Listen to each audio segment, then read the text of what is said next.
Y tenemos un gran gusto de estar con ustedes dentro de la tercera Semana Nacional de Ciencias Sociales que organiza Comexo para llevar a cabo la presentación de la revista mexicana de política exterior, la más reciente, que está dedicada a tratar sobre el tema del tráfico ilícito de armas a México. Yo quisiera agradecer a Comexo por habernos dado un espacio dentro de todas las actividades que tiene durante esta semana. Como ustedes saben, es una semana importante para el estudio de las ciencias sociales, ya que se realizan pues, un número importante de actividades académicas para comunicar y vincular y difundir distintos trabajos de investigación, pensamientos que tienen algunas instituciones académicas y universitarias. Entonces, muchísimas gracias en primer lugar a Astrid Gutiérrez, quien es la coordinadora de la semana. Muchas gracias, Astrid. Y al secretario ejecutivo de Comexo, también al doctor Jorge Cadena Roa, por dar espacio al Instituto Matías Romero y a la Secretaría de Relaciones Exteriores para llevar a cabo esta presentación. La revista que vamos a presentar en este momento es una revista muy especial porque contiene la visión del gobierno mexicano de cómo debe actuarse frente a un fenómeno que nos ha dañado mucho socialmente desde hace ya muchos años, pero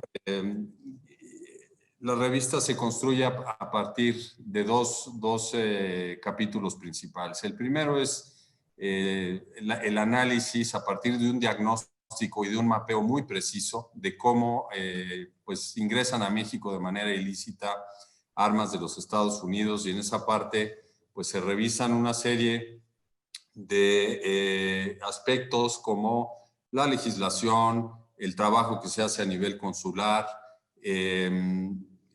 las ferias de armas que hay en Estados Unidos, la cooperación, desde luego, en el grupo de alto nivel para combatir la delincuencia entre México y Estados Unidos, y documenta las acciones que está llevando a cabo el gobierno mexicano por instrucción del señor presidente y con la participación de la Cancillería, pero también de otras instituciones de primer nivel en México dedicadas a combatir pues como señalé en el grupo de alto nivel, el tema del crimen transfronterizo y la delincuencia organizada. Y tiene una segunda parte que trata sobre los esquemas en los que México está plenamente participando a nivel multilateral, en algunos de ellos basados en convenciones, para fortalecer los mecanismos de cooperación y a partir de ello también tener un mayor rastreo, mejor control de cómo circulan las armas en el mundo, precisamente para evitar que puedan llegar o continuar llegando a México de forma ilícita. Y se hace una revisión muy extensa en la revista de algunas convenciones como la Interamericana, la CIFTA, la Convención de Naciones Unidas contra el tráfico de armas, la Convención conocida como la ATT. Se revisa también la colaboración con Europol. Hay un artículo muy interesante sobre el trabajo de México y la Unión Europea. En fin, hay distintas versiones sobre todo lo que se está haciendo en Naciones Unidas y en otros entornos multilaterales para tratar de combatir de manera mucho más decidida esta circunstancia que nos está dañando tanto como sociedad mexicana, principalmente porque se da también combinada con un contexto. Y bueno, pues tenemos un enorme gusto de contar con tres panelistas de primer nivel para la presentación de la revista. Está Siria Gastelum Félix. Buenos días, Siria, desde México. Hoy está en la India. Gracias por estar con nosotros. Está David Pérez Esparza también, titular del Centro Nacional de Información, del CNI, del Secretariado Ejecutivo del Sistema Nacional de Seguridad Pública. Muchas gracias, David, por... Buenas tardes, gracias. Y está Fabián Medina, quien es el jefe de oficina del Secretario de Relaciones Exteriores y quien ha llevado a cabo un papel fundamental para la elaboración de esta revista, como coordinador y como articulista central en cada uno de los capítulos que acabo de mencionar. Fabián, muchas gracias por estar con nosotros. Es un honor estar acompañado de todos ustedes. Muy buenos días y muchas gracias.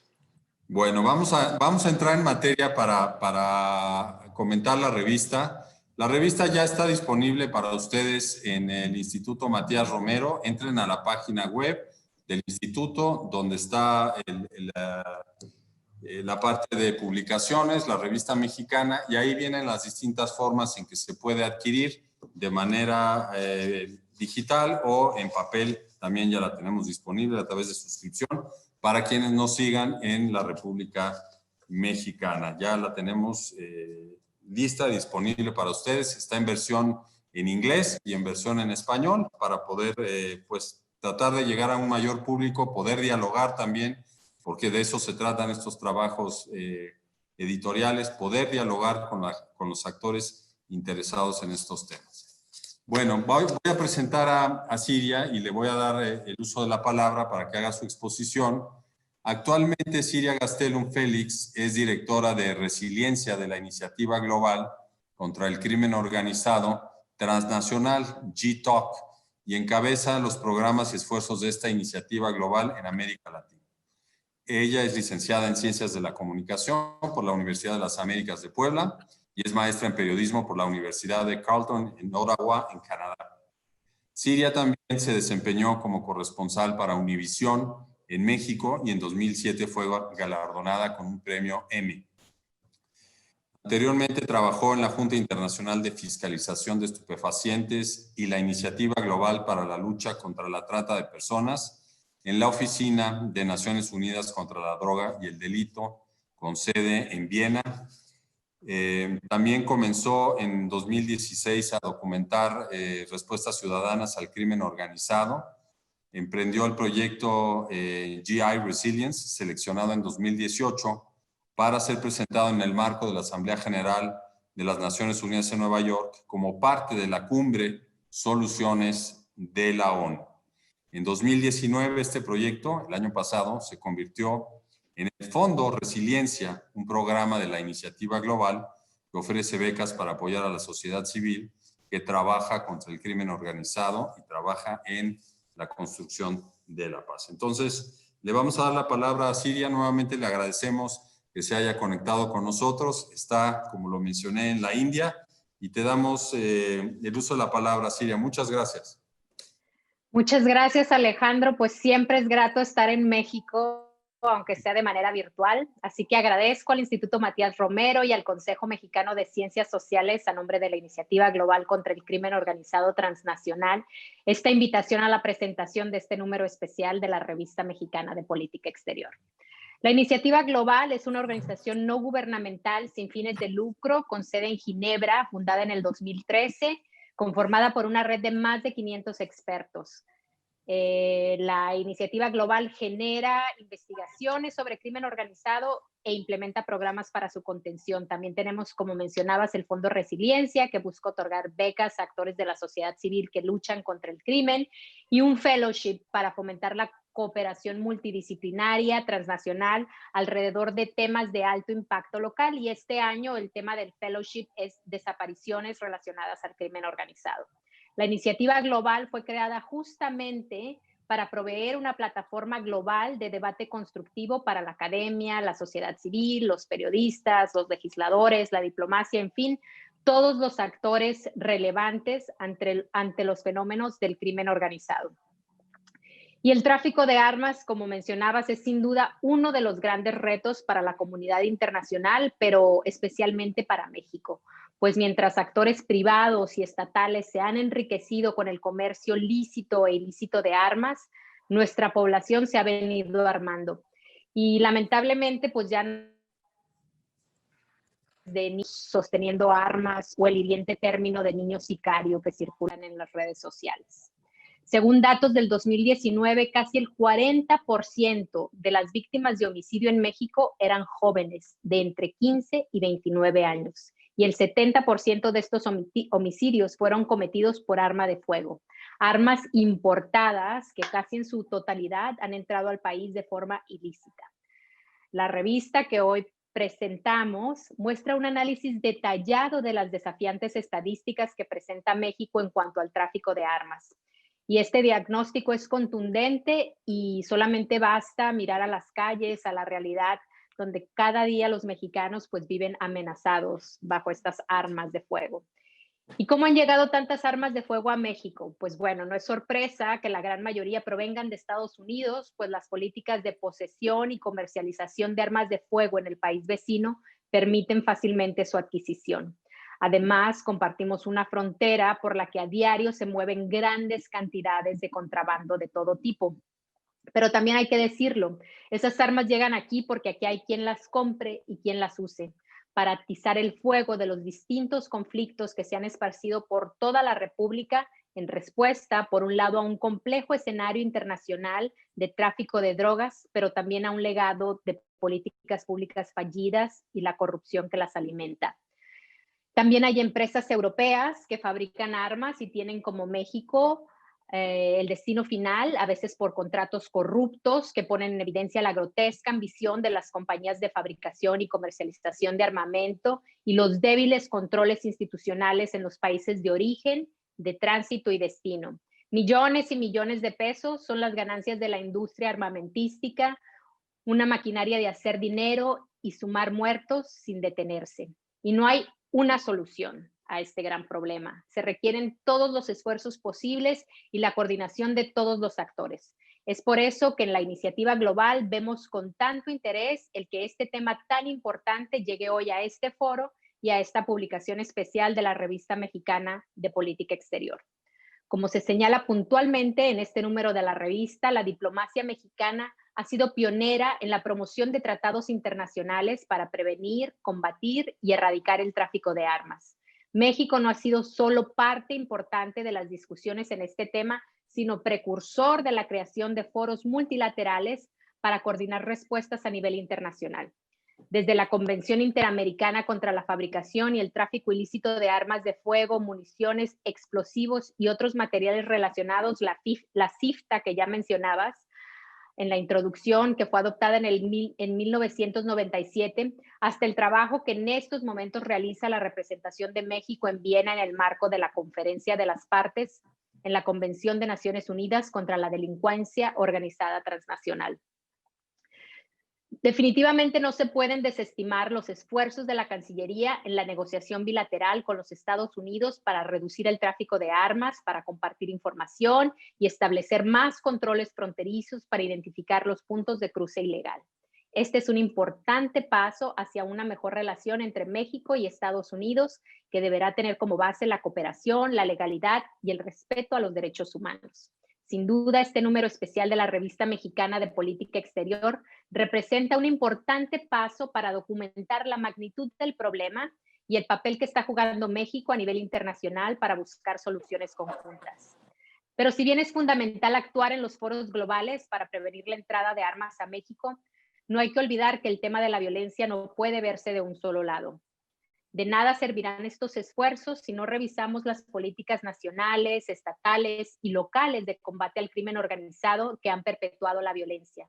Y si no ponemos atención a las dinámicas sociales que hacen vulnerables a los jóvenes a convertirse en víctimas de armas de fuego, sin una mirada a las causas que convierten a los niños en soldados del crimen, sin un cuestionamiento a los resultados de la militarización. Sin duda, México está abriendo un camino para un bien común a nivel global, porque este problema también afecta a otros países como Yemen, por ejemplo, un país que se encuentra en medio de una crisis humanitaria gravísima. Ahí también se han vulnerado el derecho y se han violado los acuerdos internacionales para proveer de armamento a una guerra civil que está acabando con la vida de miles. Como lo demuestra un estudio reciente de la Iniciativa Global, también las instituciones bancarias juegan un papel importante en este tipo de transacciones que urge sean reguladas de manera más eficiente.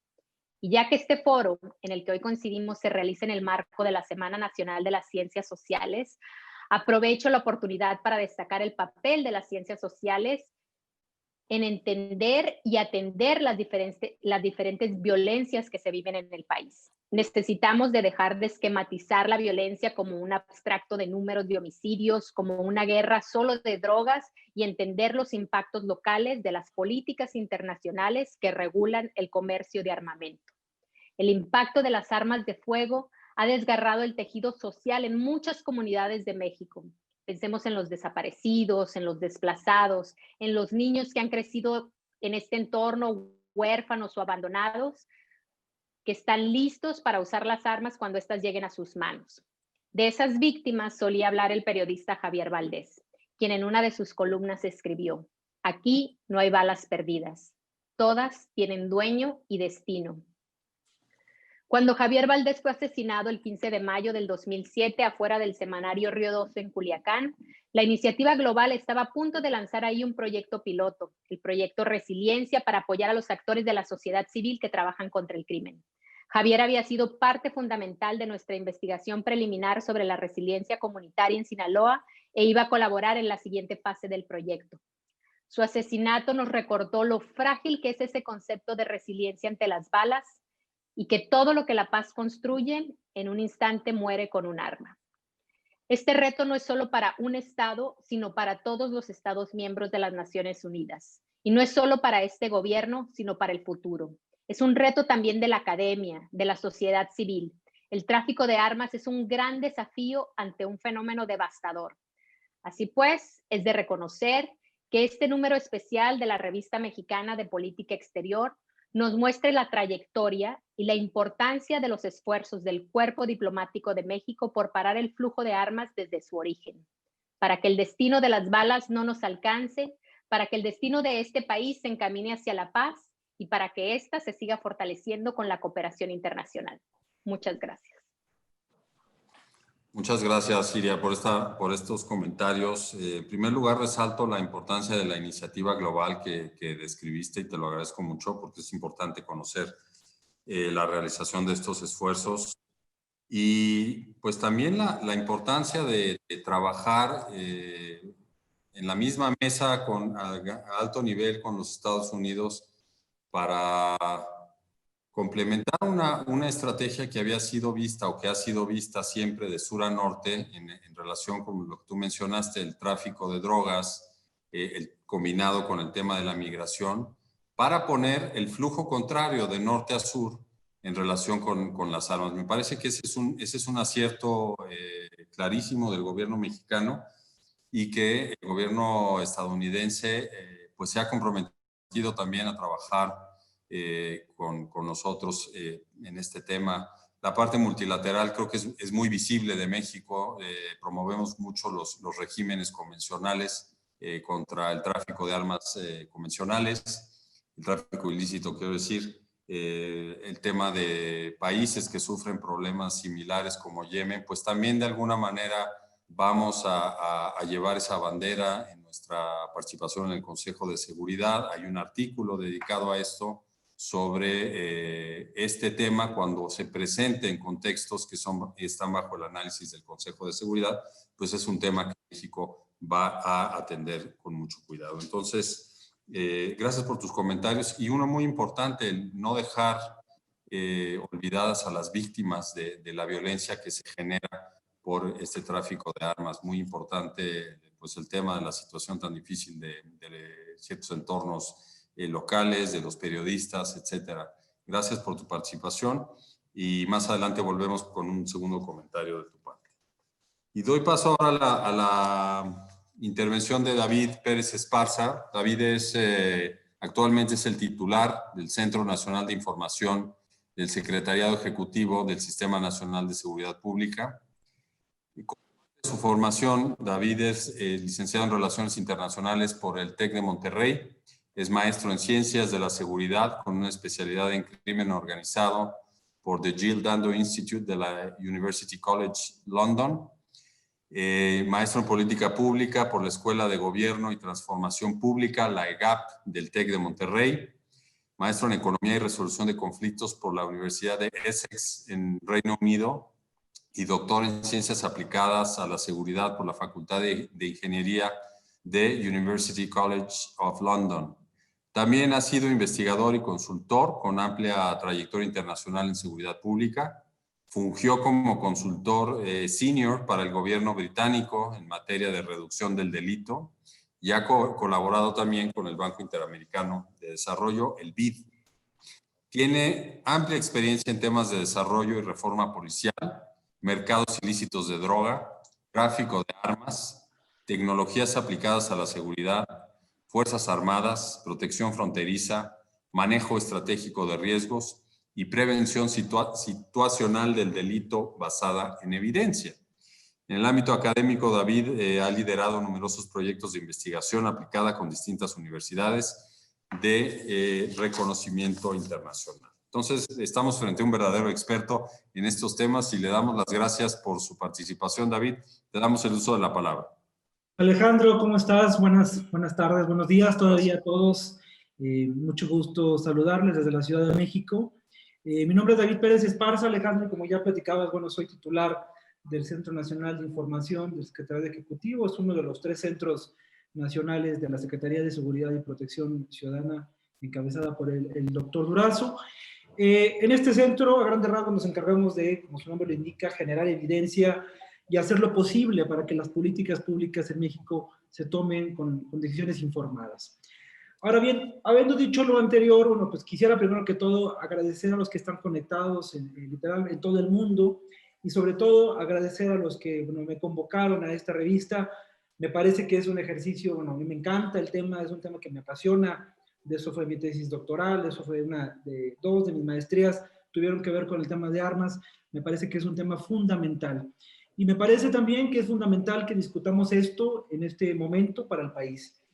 Creo que estamos en un momento idóneo a nivel nacional y a nivel internacional para discutir, Alejandro, uno de los problemas, quizá el más importante, me atrevería a decir yo, para la seguridad y la salud pública en México.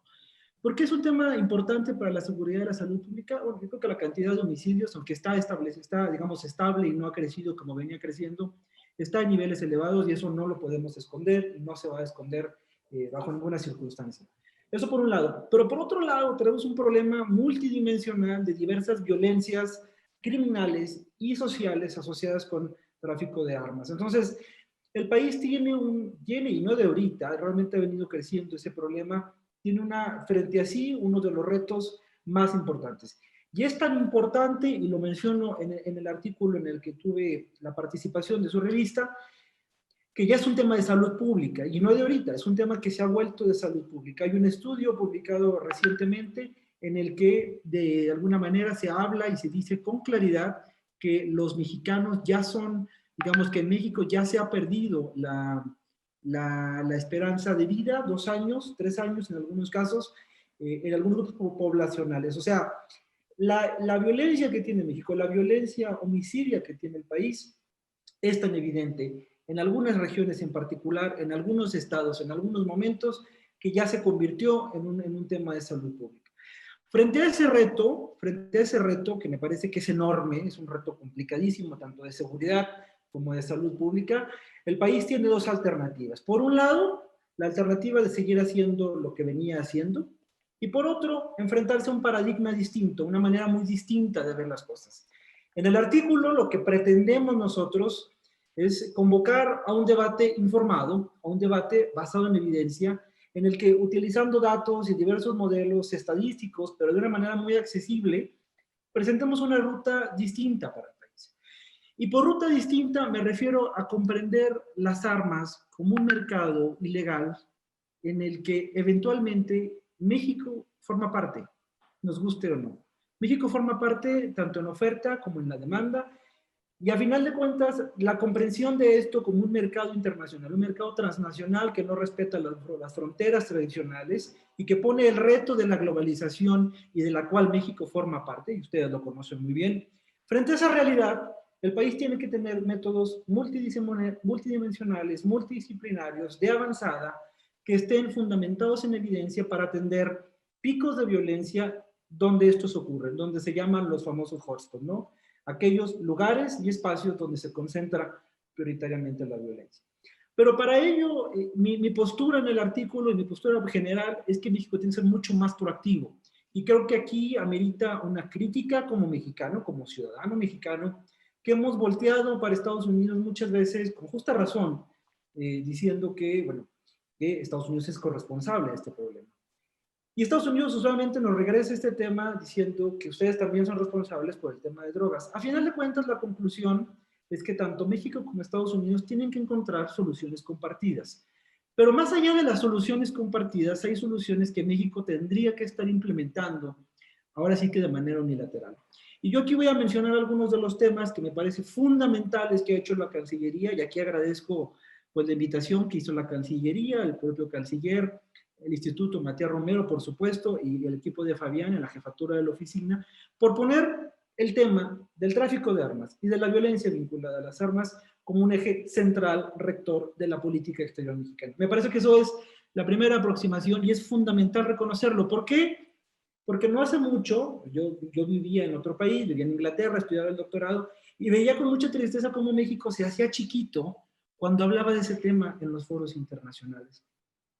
Para mí como mexicano es un orgullo que pongamos nuestras prioridades a la cabeza de una discusión que llegamos 30 años tarde, eso es cierto, pero es mejor llegar tarde que no llegar. Primer punto. Segundo punto, reconocer que estamos en un proceso global en el que no nos podemos abstraer, que el mercado es transnacional, que no respeta fronteras y que más nos vale, colegas, estar preparados porque el reto apenas comienza. Vienen cosas nuevas en materia de armas. Vienen armas tridimensionales, armas no metálicas, hay armas comprimidas, armas de gas, armas que se pueden vender por internet, por redes sociales. O sea, el reto es tan grande que más nos vale que nos preparemos. Y ahí viene un tercer punto. Nuestro sistema actual tiene casi 50 años. Y ahí Fabián seguramente abordará sobre esta discusión que hemos tenido internamente. Tenemos que plantearnos si la política exterior de México está alineada con la política interior y qué tenemos que hacer para que el derecho internacional humanitario, el derecho a sentirnos seguros, el derecho a vivir sin miedo, se vuelve un derecho humano fundamental al que yo creo deberíamos aspirar todos los mexicanos. En este contexto yo valoro mucho este evento, me parece que es sumamente fundamental que pongamos la evidencia, la ciencia dura, estadística, pero también mucha pasión, porque detrás de cada número, detrás de cada víctima, y te lo digo ahora sí como titular del Centro Nacional de Información, hay una familia, hay una persona, hay sufrimiento y hay dolor.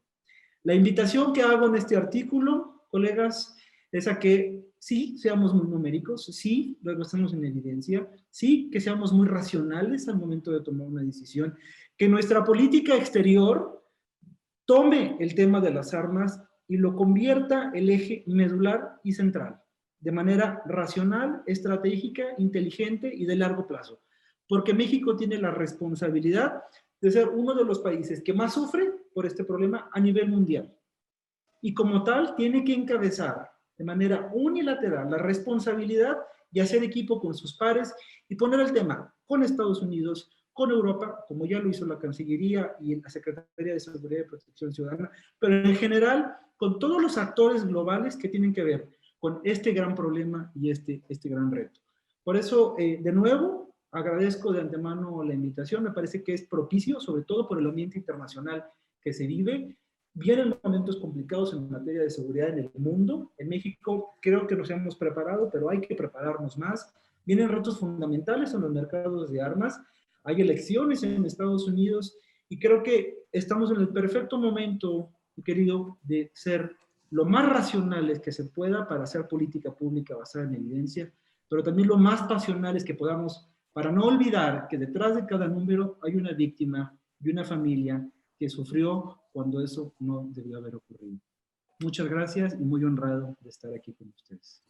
Muchas gracias, David, por este comentario. David efectivamente escribió el artículo titulado El tráfico ilícito de armas de fuego hacia México, una perspectiva desde las confiscaciones. Y yo retomo 2 o 3 aspectos de lo que acaba de mencionar que me parecen fundamentales. En primer lugar, el identificar como una prioridad de la política exterior mexicana este tema y incidir en su conexión con la política interna de México. Siria ya mencionaba lo relevante que es actuar a nivel estatal, a nivel local, para poder ser de efectivos frente a esta situación combinada, desde luego, con la violencia que se vive de manera extrema en algunos lugares de México, desafortunadamente.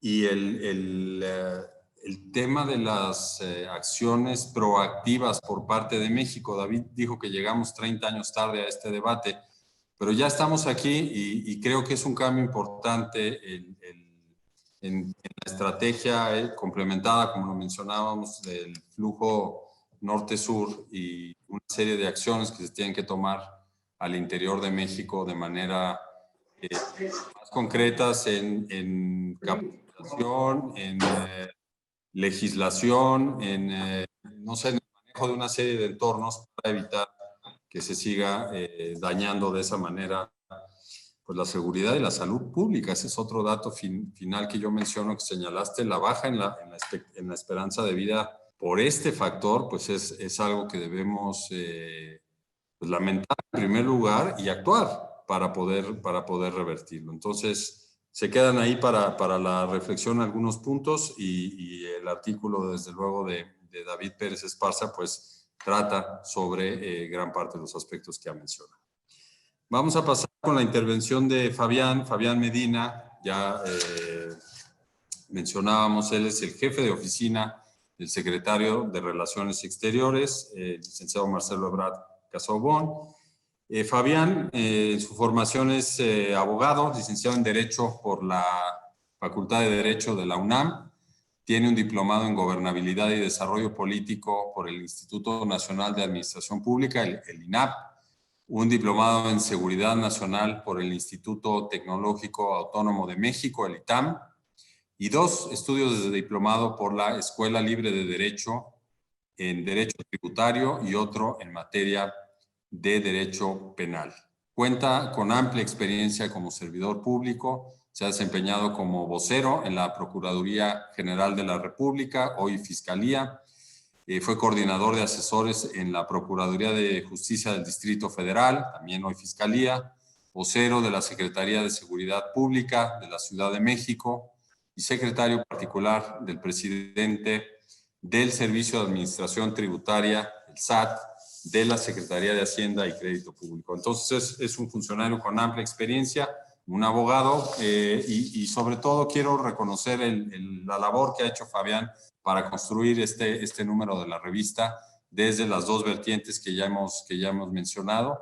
Fabián encabeza el artículo en cada una de las 2 partes y les invitamos a que lo revisen porque en ellos presenta de manera amplia cuáles son esas acciones a partir de diagnósticos que se están llevando a cabo por parte de la diplomacia mexicana y otras instituciones mexicanas para hacerle frente al tema del tráfico ilícito de armas hacia México. Fabián, te damos en primer lugar las gracias por esta colaboración con el Instituto y el uso de la palabra para que nos expongas, pues, en términos amplios, cómo percibieron esta revista y cualquier aspecto puntual que tú desees tratar. Adelante. Muchas gracias, Alejandro. Gracias a las personas que me presidieron en el uso de la palabra. Quiero decirles cómo surgió todo esto. Una mañana recibo una instrucción del canciller de subir a platicar con él y me dice, tuve acuerdo con el señor presidente, está muy preocupado por el tema del tráfico ilícito de armas, así es que tenemos que hacer un diagnóstico y tenemos que implementar desde la Secretaría de Relaciones Exteriores una estrategia global, bilateral, multilateral, de amplio calado, de manera tal que posicionemos el tema de las armas y del tráfico ilícito de armas en la agenda nacional y en los distintos foros internacionales. Bajé a mi oficina, me quedé pensando 5 minutos, ¿y ahora qué hago? Bueno, empezamos a pensar con el grupo de jóvenes y unos no tan jóvenes que conforman el equipo de la jefatura de oficina, ¿qué hacemos con el tráfico ilícito de armas? Primeramente, decidimos hacer un diagnóstico puntual, profundo y objetivo del tema. Compartimos más de 3,000 kilómetros de frontera con los Estados Unidos. El mercado más amplio de armas del mundo. Solamente los Estados Unidos vende el 33% de todas las armas pequeñas y ligeras del mundo, para que entendamos la dimensión.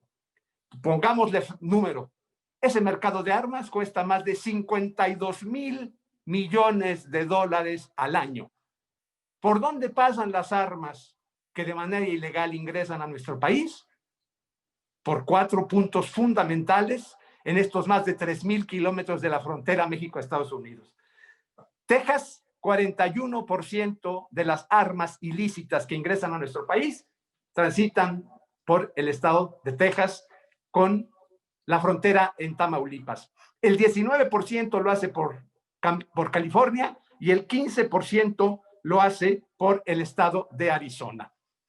Este mercado, para que lo dimensionemos, implica para México la posesión de entre 2.5 y 3 millones de armas que están en México de manera ilegal en los últimos 10 años.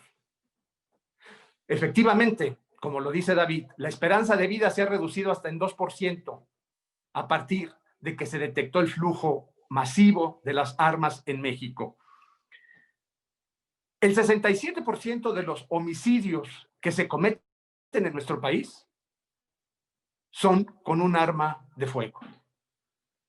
¿Cuánto le cuesta la violencia y la inseguridad a nuestro país?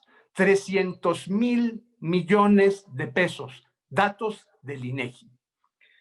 Yo podría ocupar este espacio de 15 minutos en darles cifras muy puntuales que tenemos trabajadas desde hace más de un año en la Cancillería y nos quedaríamos asombrados de lo que implica las armas ilegales. Solo en México, de octubre de 2018 a diciembre de 2019, se aseguraron más de 7,000 armas de fuego en distintos eventos delictivos en toda la República Mexicana. El diagnóstico que nosotros inicialmente obtuvimos a partir de consulta con muchas bases, con muchas fuentes, fue que el 70% de las armas provienen de los Estados Unidos y el 30% provienen de países europeos: Italia, Alemania, Austria, Rumania y Bélgica. Pero después del paso del tiempo y con la interacción que tuvimos y que seguimos teniendo con las distintas embajadas, tanto de México en aquellos países como de aquellos países en México, entendemos y tenemos el dato duro de decir que el 30% de las armas ilegales que tenemos detectadas en México como provenientes de 5 países europeos también provienen de los Estados Unidos. ¿Por qué? Porque estos países son fabricantes de armas y tienen licencias en Estados Unidos. Es decir, los licenciatarios de Alemania, de Austria, de Bélgica, de Rumania, en Estados Unidos, venden las armas en Estados Unidos bajo una norma de laxitud menor que en sus distintas nacionalidades.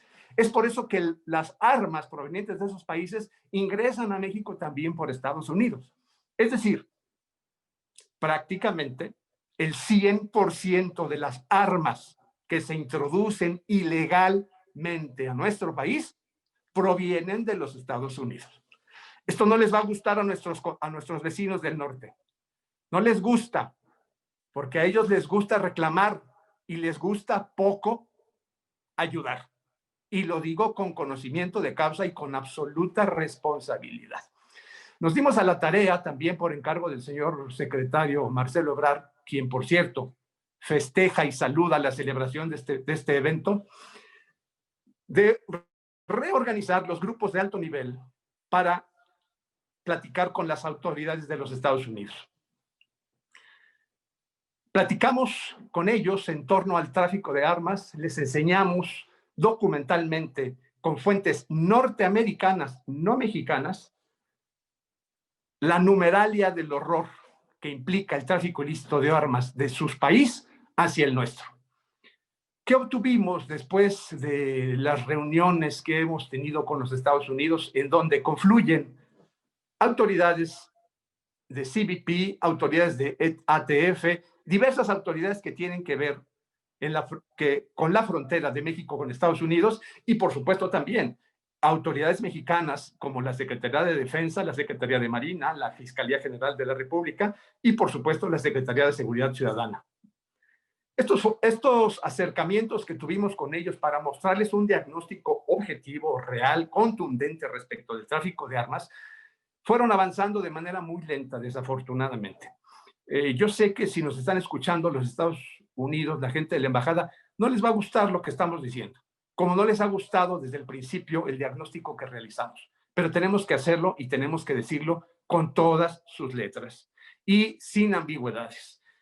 Yo recibí la instrucción de que en este tema tenemos que ser muy puntuales, muy objetivos y que tenemos que actuar con absoluta responsabilidad. La responsabilidad para mí es decir la verdad tal cual es. Demandamos, solicitamos de los Estados Unidos mayor cooperación en el flujo ilícito de armas hacia México, en los controles. Para que se den una idea, en los Estados Unidos hay más de 130,000 licencias. Solamente en California hay 7,962, en Arizona hay 3,188. Hay más de 10,000 gun shows en la franja fronteriza. Es un problema verdaderamente inmenso, es un reto el que tenemos que enfrentar entre las autoridades mexicanas y las autoridades norteamericanas por lo que hace a la franja fronteriza.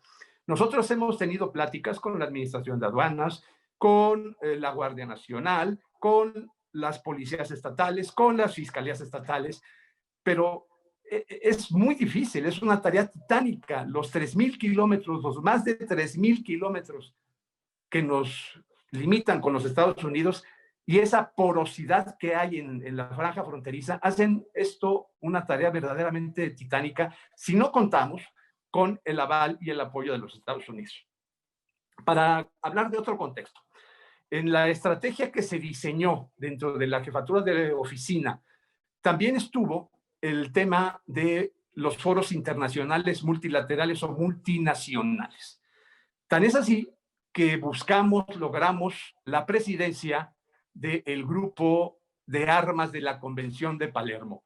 La instrucción del canciller fue: copemos los espacios internacionales en todos los foros para posicionar el tema de las armas y la delicada situación que tiene México de inseguridad, ya que el principal insumo para la violencia son las armas.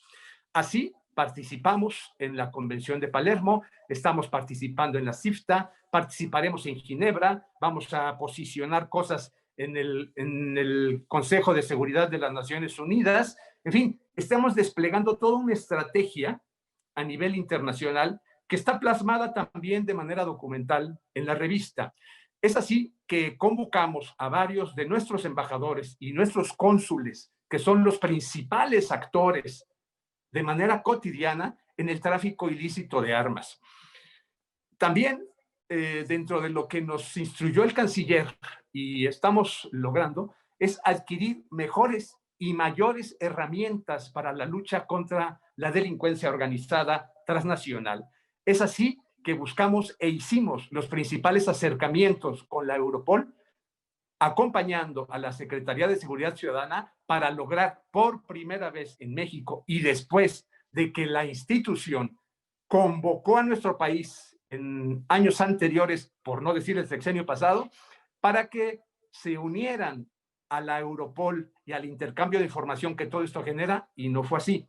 Logramos un acuerdo de trabajo muy exitoso con la Europol y estamos ya iniciando los trabajos de manera conjunta con la Fiscalía General de la República para también tener acceso a todos los servicios y las herramientas con las que cuenta Eurojust. Es así que buscamos copar de herramientas para todos los foros y los mecanismos internacionales que existan para que México tenga mejores y mayores herramientas que le permitan tener una etapa investigativa y contundente contra el crimen organizado. Este minuto que me queda, querido Alejandro, quiero aprovecharlo para agradecer a ti y a tu muy profesional equipo, y también permíteme agradecerle a mi equipo, al Dream Team, como yo le he llamado, porque hemos hecho un trabajo titánico. Agradezco enormemente la atención de todos ustedes y seguimos en contacto. Muchísimas gracias. Al contrario, Fabián, muchas gracias. Yo creo que la colaboración es la clave para obtener estos trabajos pues bien armados como nos han dado en esta revista. Yo creo que tocas un tema muy importante y el tema es la cooperación, la necesidad a partir de los diagnósticos, pues establecer bases de cooperación que sean efectivas, ¿no? Siria mencionaba de la necesidad del diálogo constructivo a partir del trabajo que se lleva a cabo en la iniciativa global, pero en el tema ya de la relación bilateral o la relación en foros multilaterales es importantísimo encabezar iniciativas, desde luego, pero llevar el acompañamiento de otros países que puedan sufrir las mismas efectos de la violencia generada por el tráfico ilícito de armas. Y también la responsabilidad, aquí son temas de corresponsabilidad. David nos lo señaló claramente, ¿no? Qué bueno que ya entramos a este debate y hay que entrarle muy bien.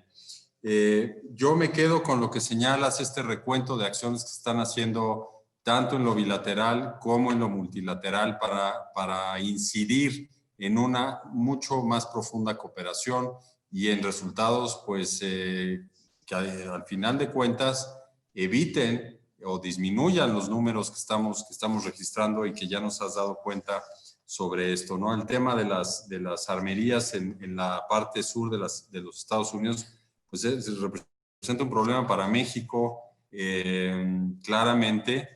Creo que también hay tarea que hacer del lado mexicano. Entonces, pues colaboración sobre todo para atajar este fenómeno, este flagelo que pues, daña mucho a la sociedad mexicana, sin lugar a dudas. Yo quisiera aprovechar a Siria que nos comparta un comentario relacionado sobre lo que señaló al principio. Desde el trabajo de la iniciativa global, sí, mencionaste que hay necesidad de actuar con las políticas nacionales a nivel local, en el caso mexicano, estatal, municipal. ¿Cómo lo perfilas tú? ¿Cómo lo percibes para los distintos contextos mexicanos? Porque tampoco es el mismo en todo el país, ¿no? Y tú tienes experiencia, tú eres de Sinaloa, como nos comentabas al principio. ¿Qué nos podrías compartir sobre esta acción en el terreno, en los ámbitos locales?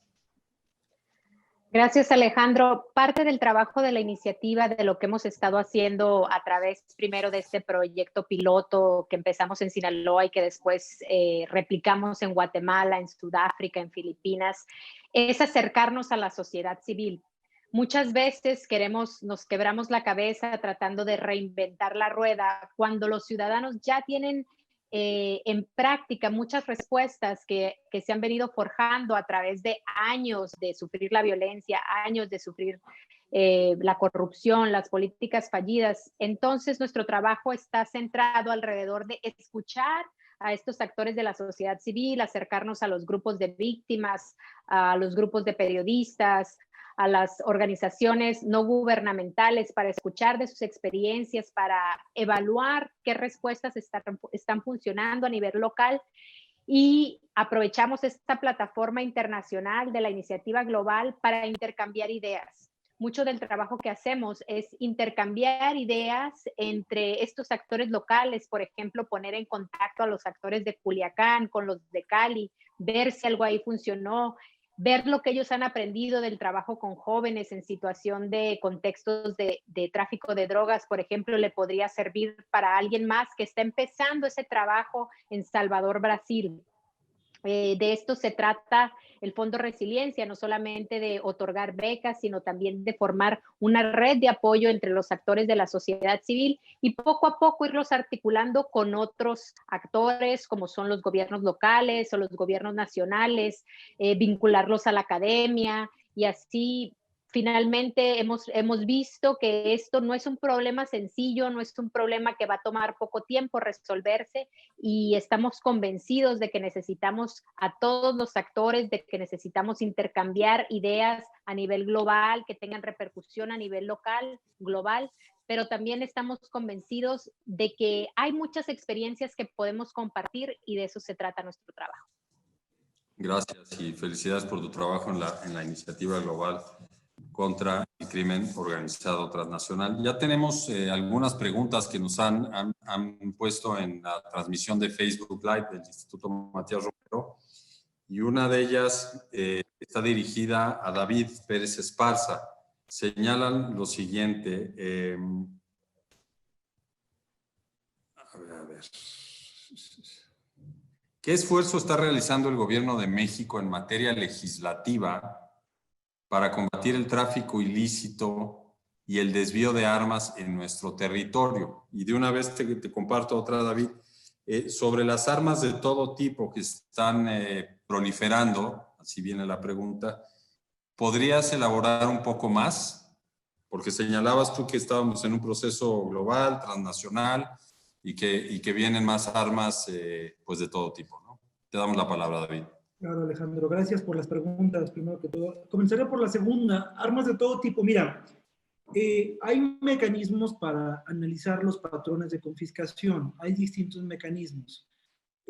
Los patrones de confiscación, ¿qué quiere decir eso? Cuando tú como país confiscas, detienes un arma, puedes identificar naturalmente si es un arma corta, es un arma larga, el calibre, el modelo, el fabricante, el país de origen, el número de serie, y si te pones listo, puedes más o menos tratar de identificar cómo entró, por dónde entró y cuándo entró.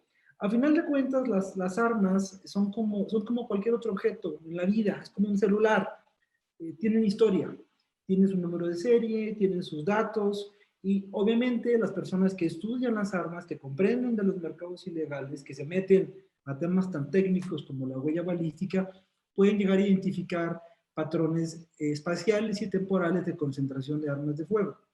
En los estudios que yo hice sobre este tema que comentaba hace unos minutos, se vislumbran distintos patrones muy interesantes. El primero de ellos, Alejandro, colegas, es que no todas las armas se trafican de la misma manera.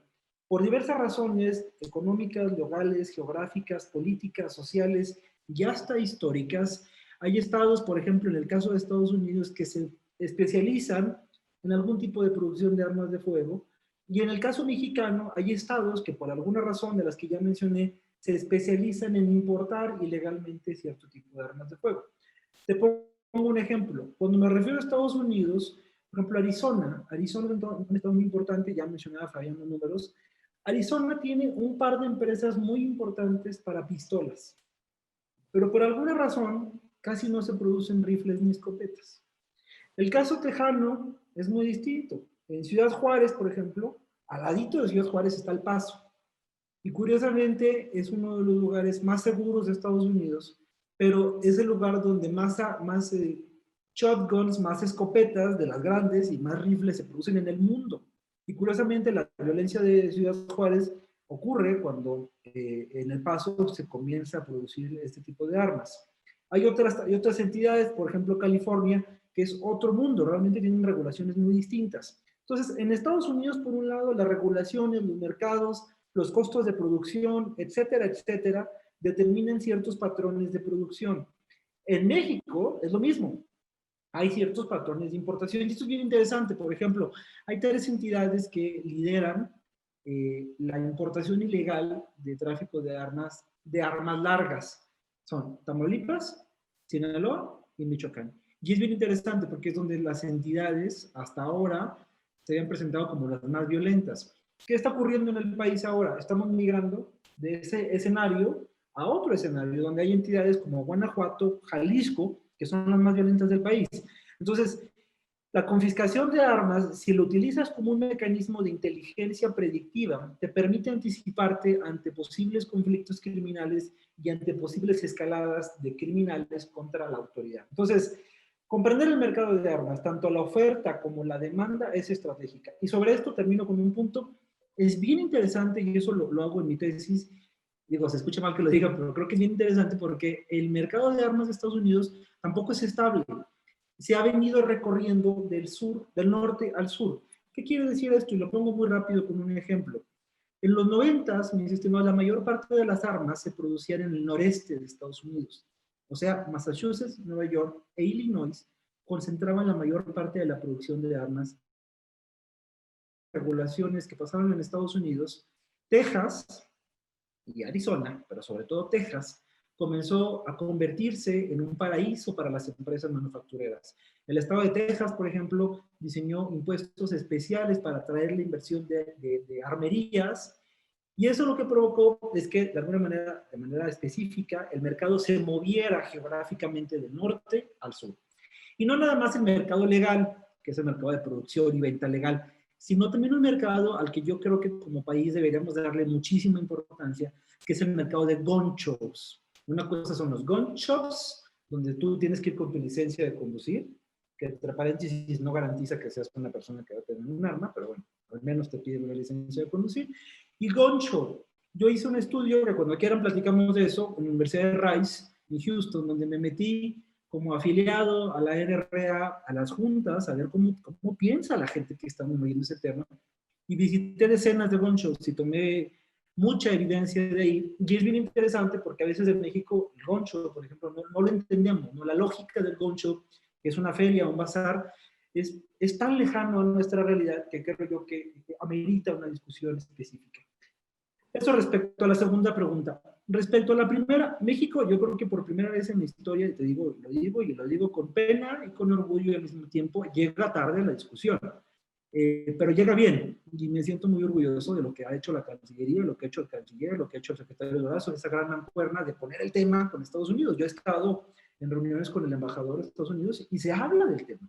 Y antes era como el elefante en el cuarto, ¿no? No se hablaba del tema porque quién sabe si se molesten y había una perspectiva que yo al menos no comparto, porque si no hablas del tema no lo resuelves. Me parece que lo mínimo indispensable es aceptar que hay un problema, reconocerlo y ponerte a revisar datos y hacer estadística y ver cómo le haces para resolverlo.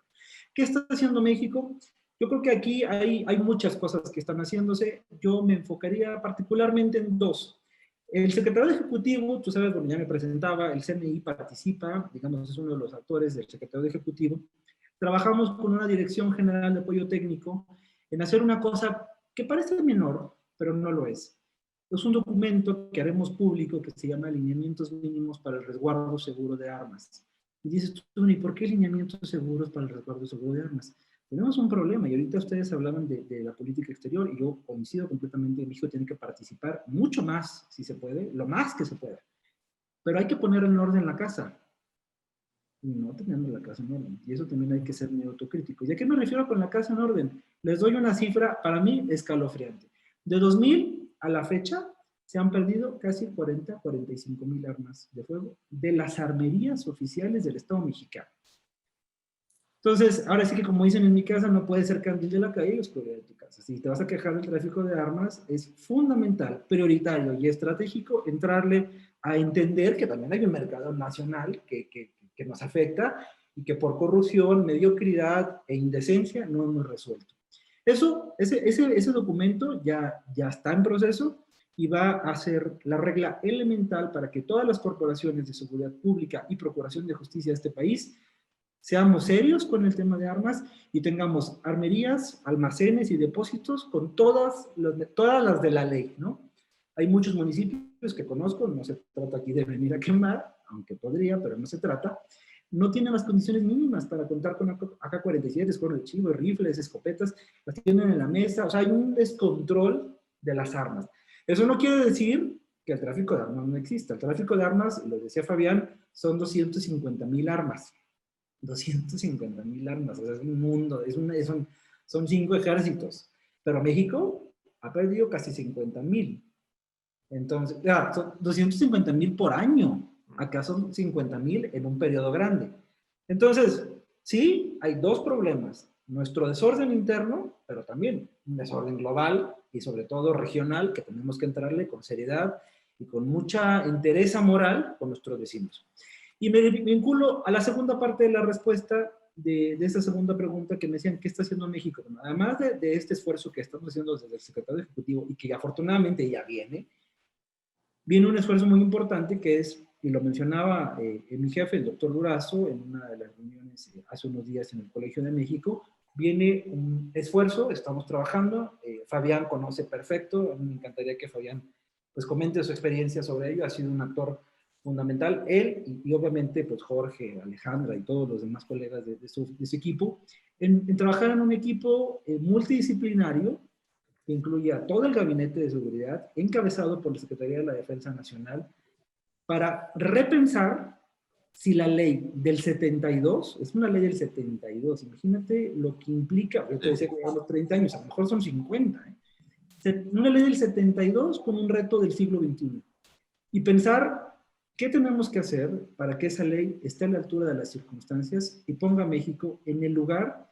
que siempre debió tener, un líder en la protección a la vida, a la felicidad, a la ausencia de miedo y a la protección integral de los derechos humanos. Gracias, David, por estos comentarios tan precisos, ¿no? El tema del estudio que realizaste de las ferias de armas y de las tiendas de armas que hay en el sur de los Estados Unidos es un problema que afecta a México. Es decir, aquí no vamos a juzgar la legislación norteamericana, pero en la medida que puede afectar a México, sí es materia de esquemas de colaboración mucho más robustos, ¿no? Y eso no quiere decir que no tengamos que hacer en México lo que nos corresponde también como autoridades, ¿no? Yo creo que se puede trabajar, se debe trabajar en doble vía en este tema. El asunto que señalas del Paso, pues nos recuerda la masacre que hubo el 3 de agosto del 2019, pues de una manera desafortunada por varias razones, por la motivación del acto y por la facilidad para adquirir un armamento de alto poder y llevar a cabo el acto, materializarlo. Entonces, esto pues desde luego que es del interés de México, porque en ese caso en particular hubo un ataque contra población de origen mexicano radicada en los Estados Unidos. Hay otra pregunta, una pregunta para Fabián, directamente. ¿Cuáles son los beneficios que obtiene México al haber logrado recientemente un acuerdo en materia de seguridad con Europol? Vimos que Fabián estuvo presente en Europol. No sé si nos quieres contar un poco más de eso, Fabián, y algún otro comentario que tengas en mente. Adelante. Encantado, con mucho gusto. Solo un par de cositas adicionales a la extraordinaria exposición que hizo David.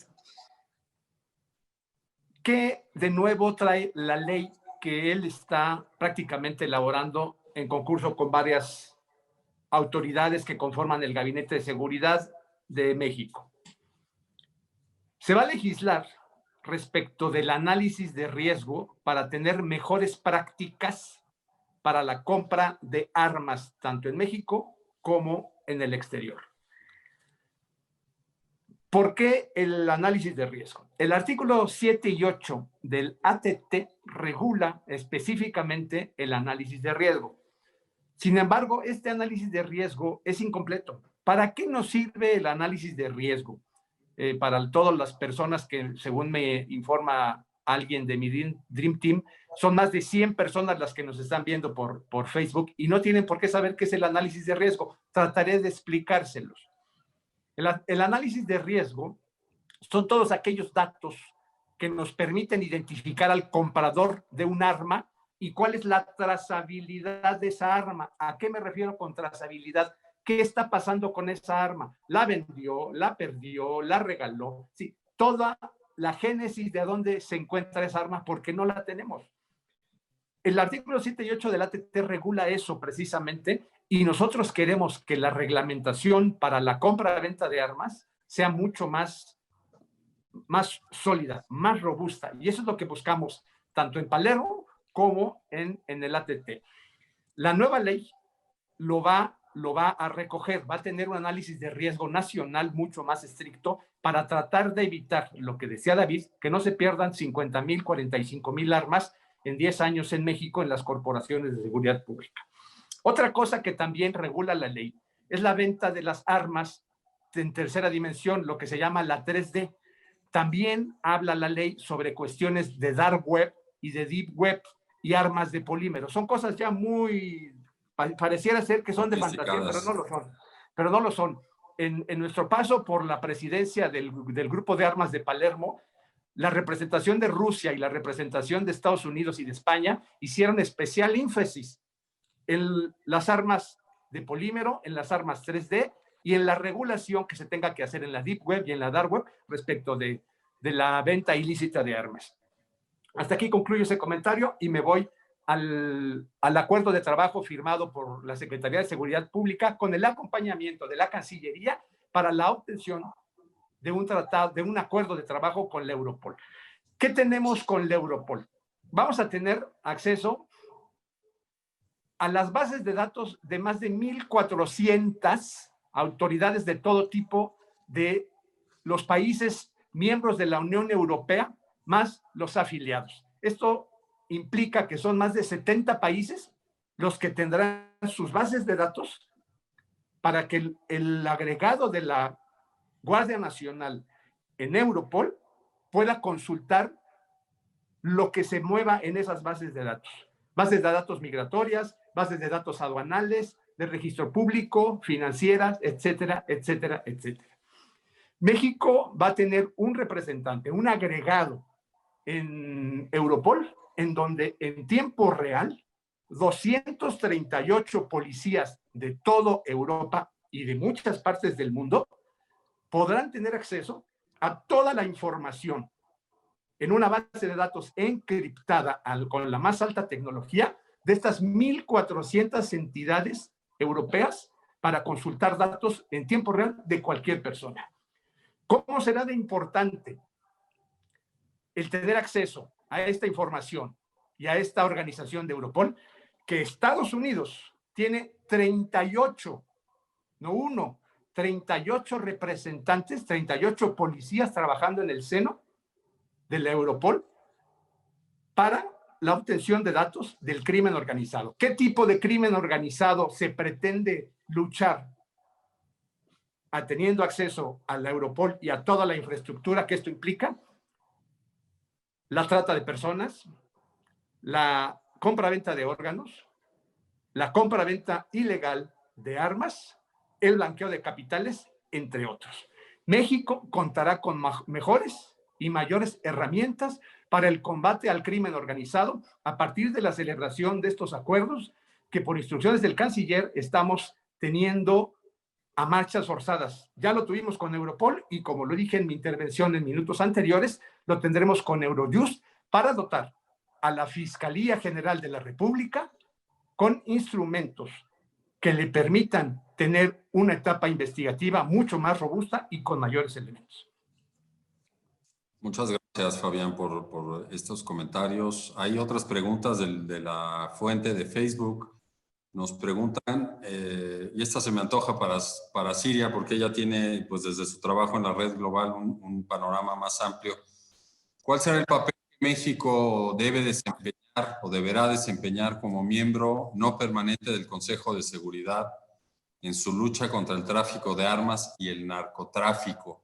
Porque aquí pues, tenemos que tener claro que este tema entra en la consideración del Consejo cuando se trata dentro de un contexto nacional o en un conflicto armado, ¿no? No simplemente se lleva de forma temática Siria. Creo que ahorita la pauta que está siguiendo México en el exterior pues va por buen camino. Lo que hemos venido señalando y que también de lo que se da cuenta en este número especial de la revista, pues es el papel tan activo que ha asumido México recientemente en cuanto al tráfico de armas. Creo que si este esfuerzo que se está haciendo en Ginebra, en Viena, es llevado también al foro del Consejo de Seguridad, pues será muy acertado posicionarse a México como líder de esta discusión, pues como ya mencionábamos, no solamente afecta a México, sino a varios países. En cuanto al narcotráfico, pues creo que también relacionándolo con la política bilateral, era siempre la historia que en México decíamos, sí, en México se trafican drogas, pero hay un mercado muy grande. Y creo que el argumento con las armas, como hemos estado discutiendo, pues es también el que regresárselo a Estados Unidos. Es allá está el productor, aquí está el mercado. Eh, Creo que nuestra posición también para llegar fortalecidos al Consejo de Seguridad, para llegar fortalecidos a cualquier foro internacional, es seguir demostrando que también estamos haciendo nuestra tarea a nivel nacional, que nuestra política doméstica refleja el discurso que estamos promoviendo a nivel internacional. Y bueno, ustedes también se han encargado de señalar con toda franqueza las necesidades que hay en México también de regular las políticas para que reflejen estos esfuerzos que se hacen a nivel internacional. Pero como dije, creo que el papel que está asumiendo ahorita México, este liderazgo que está tomando México en los foros globales, será sin duda una gran contribución en el foro del Consejo de Seguridad. Muchas gracias. Pues yo resalto también el tema de la cooperación, porque en estas mesas en las que se puede estar señalando quién consume las drogas, por qué se genera el tráfico y por otra parte el desvío de las armas, pocas veces son efectivas si no se tratan desde un enfoque de cooperación constructivo, de responsabilidad. Y creo que ese es el gran acierto de lo que se está haciendo ahora a nivel de gobiernos en el grupo de alto nivel entre México y Estados Unidos. Un compromiso real para trabajar conjuntamente en torno a estos temas. Una pregunta que no sé si David o Fabián quieran responder, cualquiera de los dos. ¿Qué papel desempeñan los retenes cerca de la frontera norte que ha puesto la Sedena, la Secretaría de la Defensa Nacional, u otras dependencias en asegurar armas ilícitas que son traficadas desde Estados Unidos? ¿Qué es lo que están haciendo las autoridades mexicanas en estos retenes? Yo puedo tener un comentario, me gustaría que también David lo hiciera si no tienes inconveniente. Adelante, quien quiera. ¿Por qué no comienzas tú, Fabián? Cómo no, con mucho gusto. Gracias. Una vez que se iniciaron las pláticas en este grupo de alto nivel con los representantes de las más altas autoridades de Estados Unidos, decidimos la instauración de 6 retenes. Nosotros tenemos, por el lado de México, un grupo de 13 cónsules con los que todos los días y todas las semanas tenemos información y pláticas respecto de las armas, municiones que ingresan de manera ilegal de Estados Unidos hacia México. Se conformó en México un grupo multidisciplinario, Guardia Nacional, aduanas, SAT, es decir, aduanas y la Administración de Comercio Exterior, las policías estatales y las fiscalías estatales con la Marina también, a efecto de tener retenes en esos 6 puntos que nosotros tenemos identificados como de alta incidencia en materia de tráfico ilegal de armas. Estos retenes están funcionando. Sin embargo, debo decirles que en México había lo que se conoce como la segunda aduana, y David sabe de esto. En el sexenio anterior se suprimió. ¿Qué es la segunda aduana? Era un segundo retén más hacia el lado mexicano, pasando ya la aduana, en donde también de manera aleatoria se ubicaban personal de la defensa, de la marina, de aduanas, para identificar mercancía ilegal, droga, dinero y también armas.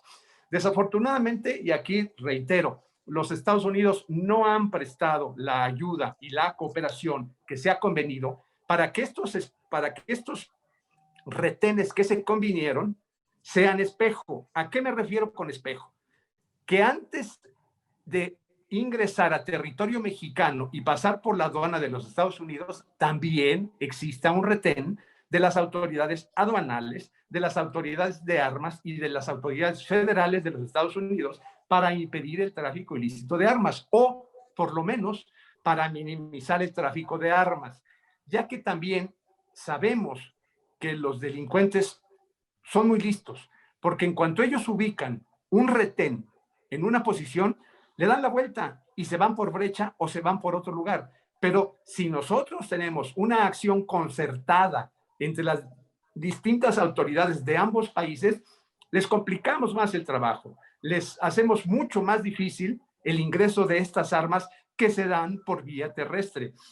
Hay personas que introducen 2, 3, 4 armas y traen consigo 10, 15, 20,000 cartuchos, 20,000 municiones para el abastecimiento de las armas, que ese es otro tema que hay que tener muy puntual. No solo son las armas, es el abastecimiento de estas armas. La Secretaría de la Defensa, en conjunto con la Secretaría de Seguridad, nos dice que la delincuencia organizada se reabastece cada 15 días. Es decir, esas metralletas, esos rifles automáticos disparan 20, 30 balas por segundo. Necesitamos controles para que se impida que pasen tantas municiones para reabastecer las armas. Necesitamos también que haya mayores controles para que no podamos ver en las calles de México esos rifles conocidos como Barrett, que no hay duda, porque solo se producen en un lugar del mundo, y es en Tennessee, Estados Unidos. El Barrett calibre 50, que pesa aproximadamente entre 13.5 y 14 kilos, ¿sí? Y que mide aproximadamente 1,70 y que tiene blanco fijo a 1.7 kilómetros de distancia y que puede tirar helicópteros, solo se produce en Tennessee, Estados Unidos. Entonces hay que ser muy puntuales. Y yo pasaría, si lo permites, Alex, a que David hiciera algún comentario al respecto. Por favor, David, adelante. Gracias, Alejandro. Gracias, Fabián. Mira, yo un pequeño comentario. Me parece que los retenes siempre han sido importantes en el caso mexicano. Ya mencionaba Fabián, anteriormente existía lo que se llamaba una segunda aduana. Tú cruzabas, por ejemplo, supongamos que venías de San Antonio, de Houston a Monterrey, cruzabas la frontera, cruzabas el Río Bravo, cruzabas, por ejemplo, Nuevo Laredo, que es la primera ciudad fronteriza, ¿no? Y saliendo de Nuevo Laredo había una segunda aduana, ya del lado mexicano, que te volvía a revisar. Ese mecanismo me parece que fue efectivo, sin embargo se abandonó, y es uno de los temas a los que tenemos que movernos de regreso como país, porque claramente no somos capaces, tristemente, de controlar todas las aduanas. Y eso es un tema que hay que reconocer, ¿no? Si tú vas del sur hacia el norte, si tú vas de México a Estados Unidos, hay algo que los técnicos llaman revisión universal vehicular. No hay vehículo que ingrese a Estados Unidos, al menos por las garantías oficiales, que no sea escaneado por varios tipos de láser. Pero al revés, si tú vienes de Estados Unidos hacia México, hay un mecanismo de semáforos, que a veces funcionan, a veces no, no hay un mecanismo de revisión universal, y aunque lo hubiera, son revisiones manuales. ¿Qué quiere decir? Eso está cambiando, pero hasta hoy todavía siguen siendo en su mayoría manuales. ¿Qué quiere decir? Viene un agente aduanal, no un agente con capacidades necesariamente de inteligencia, sino un agente aduanal a ver si no traes fayuca. No está buscando armas de fuego. El paradigma ahí no es menor la diferencia entre un agente aduanal que lo que quiere es cobrarte impuestos, en el mejor de los casos, a un agente de seguridad estratégica que, como ya decía Fabián, conoce de riesgos y asume la alta posibilidad de que en ese vehículo vengan escondidos una o varias armas y, como dice Fabián, una o más municiones, porque ahorita el mercado mexicano lamentablemente ya está migrando, ya está tan armado el crimen organizado en México, que ya está migrando de importar armas, ahora importa municiones. Y lo vinculo con mi segundo comentario, Alejandro. México necesita, y yo he sido muy crítico afuera, y ahora que estoy adentro, muy crítico adentro, necesitamos sistemas de inteligencia que orienten la acción estratégica. Se escucha mucho más fácil decirlo afuera que hacerlo adentro, también eso es verdad. Pero necesitamos un sistema de inteligencia que analice dos factores. Y aquí yo creo que aquí el CNI le compete, pero le compete más a otros órganos también, todos. Dos factores que si el país, y ahí sí voy a ser bien explícito y perdónenme, dos factores que México tiene urgentemente que atender. Primero, inteligencia sobre gun shows. Brutal que el país no esté haciendo la inteligencia que amerita el gun show. Gun shows en Estados Unidos es, yo me atrevería a decirlo, una de las amenazas a la seguridad nacional más importantes de México. Si México no logra comprender las dinámicas de los gun shows, y te lo digo yo porque me la pasé en gun shows, y no porque me gusten las armas, de hecho yo las odio, pero si no entiendes la dinámica de cómo funcionan los gun shows, si no entiendes la psicología del que compra, el que vende, el que trafica, si no entiendes eso, si no entiendes desde un sistema de inteligencia, si no entiendes tu amenaza, ya la perdiste. Y segunda amenaza de la que nadie habla en Estados Unidos, y ahí me van algunos a lo mejor a cuestionar, el robo de armas. En Estados Unidos es el país donde más se roban. En Texas, solamente en Texas, y hay un estudio de un muy buen amigo con el que estoy escribiendo, por cierto, un libro junto con otro muy buen amigo sobre este tema en específico. Eugenio Weigand del Center for American Progress escribió un documento que le recomiendo muchísimo, que es la pérdida de armas en Estados Unidos.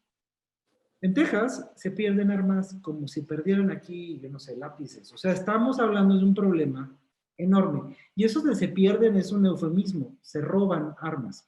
¿Por qué? Porque la gente anda armada, deja el arma en el baño, deja el arma en la camioneta, deja el arma en la cochera, y las bandas criminales transnacionales no son tontas. Hay un estudio de un estado en particular, ya hablábamos de Tennessee, donde la gente puede andar armada en sus carros. ¿Qué pasa?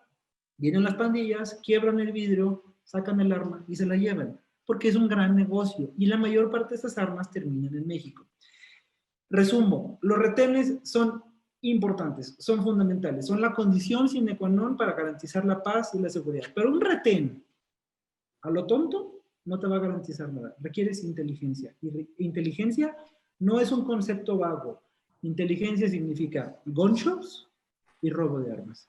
Perdón, me extendí, gracias. No, muchas gracias. El tema de los sistemas de inteligencia sobre el cual has ya reiteradamente señalado en esta mañana es importantísimo. Recomendamos el artículo que viene en la revista del cónsul de México en Dallas, Francisco de la Torre, que habla precisamente de estos gun shows o las ferias de armas para tratar de entender cuál es tu amenaza a la seguridad nacional a partir de esta cotidianidad, esta cultura que hay en esta parte de Estados Unidos en torno a las armas. Nos hacen otra pregunta y con esta creo que podríamos terminar esta parte para luego darles la palabra y pedirles un comentario final. Nos preguntan del público, ¿qué estrategias se aplican, quiero entender, el gobierno mexicano, para detectar fábricas de armas ilegales de los cárteles? Y señalan un cártel muy poderoso en México, pero creo que puede aplicar a cualquiera. ¿Hay algunas estrategias para detectar fábricas de armas por parte de los cárteles? No sé quién quiera. Si me permites a mí un comentario. Sí. Claro. En México lo que hay son talleres de ensamblado de armas. ¿A qué me refiero con taller de ensamblado de armas? Como en México la legislación no penaliza el tráfico de partes de armas, la ley que está elaborándose bajo la conducción de David ya lo penaliza. Lo que hay es eso, talleres que se dedican a ensamblar partes introducidas ilegalmente por varias fronteras del país y a confeccionar el arma. Es decir, nada más unen las partes del rompecabezas para tener un arma. Y otra, hay talleres que se dedican a hacer armas semiautomáticas, las convierten en automáticas. Es muy fácil de convertir un arma semiautomática en un arma automática. Es la implementación de un pedazo de fierro, para decirlo en sus términos lisos y llanos y para que todo el mundo nos entienda. ¿Y cuál es la diferencia de tener un arma, un R-15, por ejemplo, semiautomático, a tenerlo automático? La velocidad y la frecuencia con la que se puede accionar el arma. Y, por supuesto, la letalidad que implica tener esa arma. No hay fábricas clandestinas de armas, reitero, que se hayan detectado. Lo que sí hay son talleres muy artesanales para ensamblar y para convertir armas semiautomáticas en automáticas. Muchas gracias, Fabián, por esta aclaración. Pues yo creo que a partir de lo que vimos al principio de esta presentación y que está muy bien documentado en la revista a la que estamos presentando el día de hoy, pues es más fácil adquirir armas, desafortunadamente, que ponerse a producirlas a nivel artesanal o local, ¿no? Pero eso es que claramente el gobierno mexicano ha tomado cartas en el asunto, ha cambiado los términos de la discusión, tanto en foros multilaterales, en donde pues invita a que haya mucho mayor cooperación. Ya Fabián daba cuenta de la relación con Europol, y sobre el cual hay un artículo también del embajador de México en los Países Bajos, y pues el grupo de alto nivel entre México y Estados Unidos, que tiene que, subrayamos, tiene que producir resultados en beneficio de ambas partes. Esto es un tema de responsabilidad compartida, un tema de cooperación, y me parece que cuando hay voluntad política hay resultados. No podemos soslayar, por ejemplo, hace algunos años la cooperación que se dio frente al tema del terrorismo y que se sigue dando, ¿no? Hay un ejemplo muy claro de cómo se puede trabajar bajo términos muy claros cuando hay el mismo énfasis de ambas partes. Yo creo que esto es importantísimo, el tema de la cooperación, para poder tener éxito en esta lucha que debe ser vista como una lucha compartida, hablando de una frontera como la que ya nos describió Fabián, hablando de la cantidad de ferias de armas y tiendas de armas, como lo señaló David, y de los efectos tan devastadores que genera la violencia por el uso de estas armas, como señaló Siria también en su intervención. Yo les quisiera dar unos minutos para un comentario final en el orden en el que hemos estado participando. Siria, te daríamos 2 minutos para terminar con nuestra transmisión. Pues me queda agradecerles por esta invitación al Instituto Matías Romero, al Consejo Mexicano de Ciencias Sociales, a la oficina de Fabián, a su Dream Team por esta invitación. Ha sido un placer compartir este foro con ustedes. Creo que como se presenta en la revista y como hemos estado discutiendo hoy, el reto es enorme, pero también hay mucho trabajo que hacer de manera interna en México, y agradezco la franqueza con la que Fabián y David han afrontado estos temas, con la honestidad de ver cómo son los retos que hay en la relación con Estados Unidos, en el control mismo que tenemos que hacer y el entendimiento de las violencias de México para poder llegar a sentarnos a los foros internacionales pidiendo, pero también mostrando los resultados de lo que estamos haciendo hacia el interior. Es un gran tema porque además está involucrado muchísimo dinero, ¿no? El complejo militar industrial es una maquinaria, un monstruo de millones y millones de dólares, donde también hay corrupción en todos los países, en los países de destino, en los países tránsito, en los países de origen. Pero con estos temas, como decía David, también hay que ser apasionados. Creo que también hay foros. Si de algo sirve la diplomacia, es para esto, para sentarnos juntos a cooperar, a colaborar, a forjar relaciones de corresponsabilidad. Y creo que para mí, en lo personal, ahí está la esperanza. En que no hay que olvidar estas historias locales, que no hay que olvidar que los impactos de estas políticas tienen nombre y apellido, que hay familias detrás que están siendo violentadas, pero que también tenemos foros, tenemos voz, tenemos espacios para hacer algo. Entonces celebro el que México haya decidido poner este tema en la agenda, que se hayan concentrado estos esfuerzos para atacar este problema, y agradezco otra vez la invitación. Muchas gracias.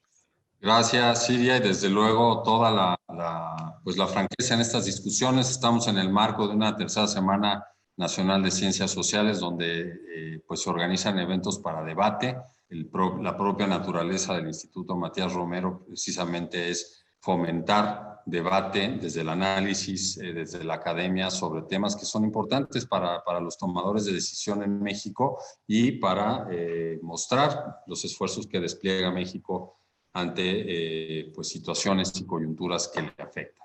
David, muchas gracias por tu participación. También te damos la palabra para comentarios finales. Alejandro, bueno, primero que todo agradecer de nuevo. Estoy muy emocionado, me voy con una paz espiritual de que estemos hablando de este tema. E insisto, uno de los temas más importantes, si no es que el más importante, tanto en salud pública como en seguridad. Es un problema multidimensional, es un problema enorme, es un problema transnacional.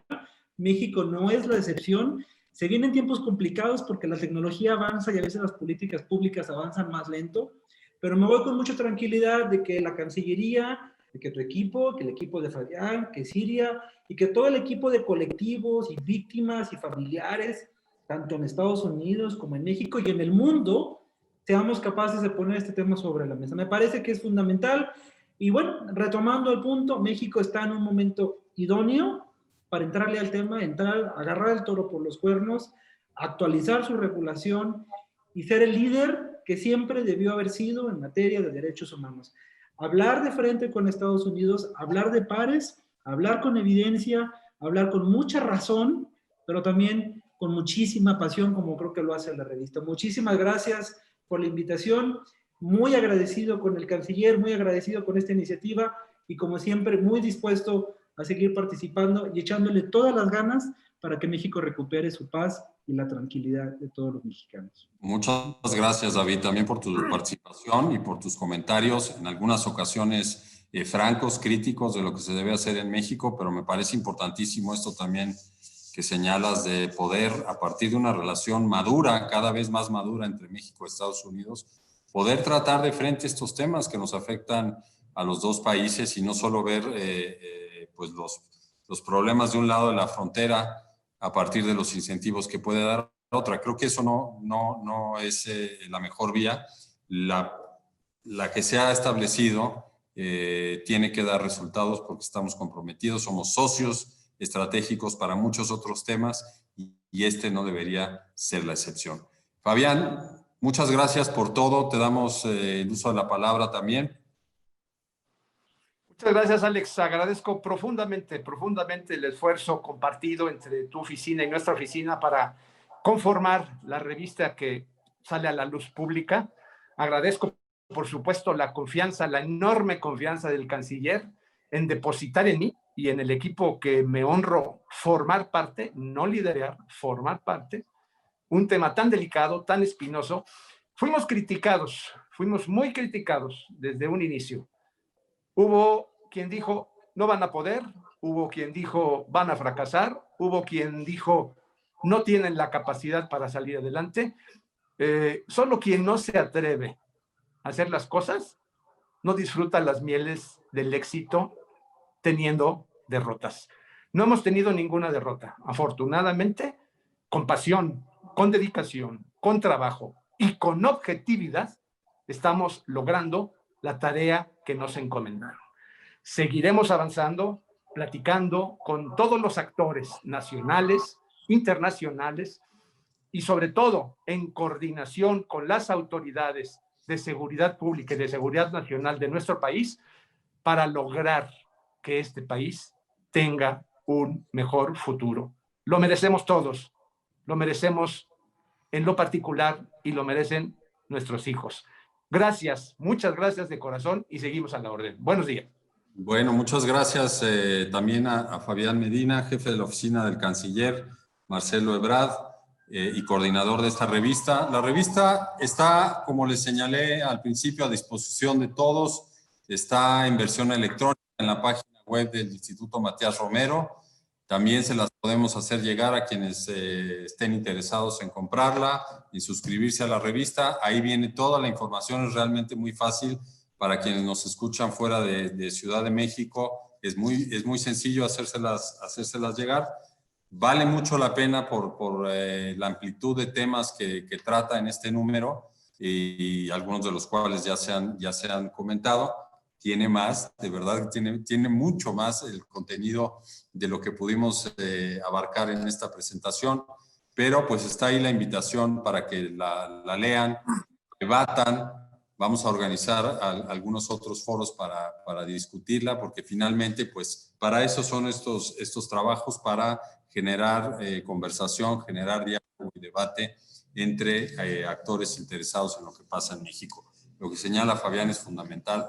Al final de cuentas, nosotros trabajamos en favor de la sociedad mexicana. Esa es nuestra motivación y por eso estos temas están puestos al frente de la agenda y de las prioridades de política exterior de México.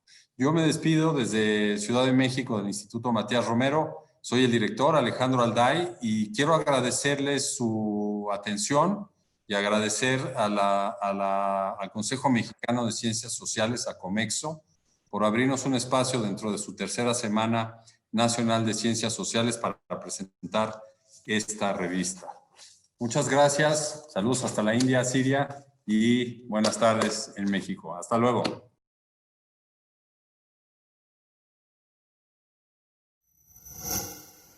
Gobierno de México.